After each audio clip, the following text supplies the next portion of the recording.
لیکن نبی پاک کی ناراضگی دیکھیں، حضور کا جلال دیکھیں، غضب سے ان کے خدا بچائے، حضور کا جلال دیکھیں۔ میرے کریم رسول نے فرمایا میرا دل کرتا ہے میں عشاء کی نماز پڑھنے مسجد میں آؤں اور کسی کو حکم دوں کہ وہ جماعت کرائے، میرا دل کرتا ہے، یہ بخاری مسلم ہے، کسی کو حکم کروں کہ وہ جماعت کرائے اور خود میں مدینے کے جوانوں کو ساتھ لے لوں، لکڑیاں کٹھی کر لوں، اور فرمایا جو لوگ عشاء کی نماز پڑھنے نہیں آتے میرا دل کرتا ہے ان کے گھروں کو آگ لگا دوں، جل جائے وہ، برباد ہو۔ اتنی ناراضگی، اتنی ناراضگی۔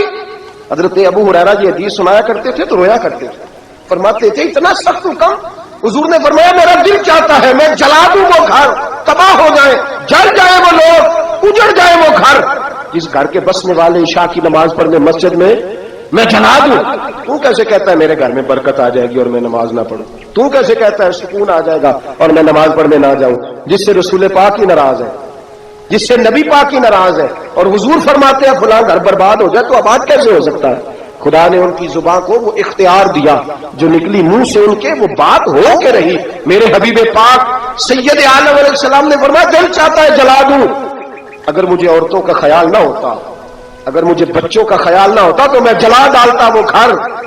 جو گھر کے رہنے والے کلمہ تو پڑھتے ہیں پر مسجد میں نماز پڑھنے کتنے ہم لوگ مزے کے ساتھ، ڈھٹائی کے ساتھ، اب تو سیانے بندے ہو گئے ہیں، کہتے ہیں حضرت صاحب میں جھوٹ نہیں بولنا، میں ایک ہی پڑھدا جی۔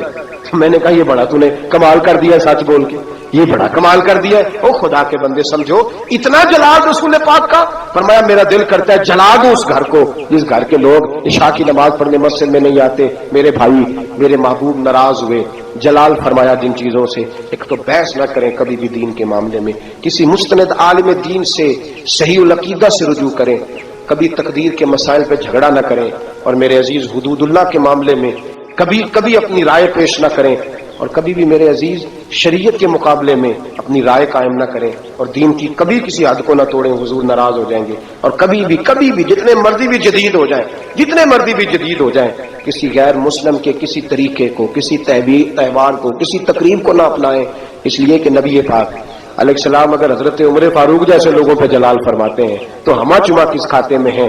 محبوب نے جلال فرمایا، غصہ فرمایا۔ اللہ تبارک و تعالیٰ کی حدیں توڑنے پر غور کیا کریں، اپنے معاملات کو ٹٹولتے رہا کریں۔ ہمارا سارا کچھ ہمارے نبی کے ساتھ وابستہ ہے، ہماری زندگی سے لے کر قبر تک اور قبر سے لے کر جنت میں داخلے تک اگر کچھ سہارا ہے تو وہ مصطفیٰ کی ذات ہے۔ اور اگر حضور ہی ہم سے ناراض ہو گئے، اگر نبی پاک ہی ہمارے کسی عمل کی وجہ سے ناراض ہو گئے تو دوسرا تو سہارا ہی کوئی نہیں، کدھر جائیں گے، کس کا منہ تکیں گے؟ میرے محبوب پاک علیہ السلام کے غلاموں، حضور محبوب پاک علیہ السلام کو راضی کرنے والے کام کریں، ناراضگی والے کام نہ کریں۔ نبی پاک علیہ السلام کی رضا کو ڈھونڈیں، کوئی ایسا کام نہ کریں جس سے میرے محبوب پاک کو تکلیف ہو۔ دعا کرتا ہوں اللہ کریم عمل کی توفیق دے، ہمیشہ مدحت خیر الانام میں گزرے۔ دعا ہے یہ عمر درود و سلام۔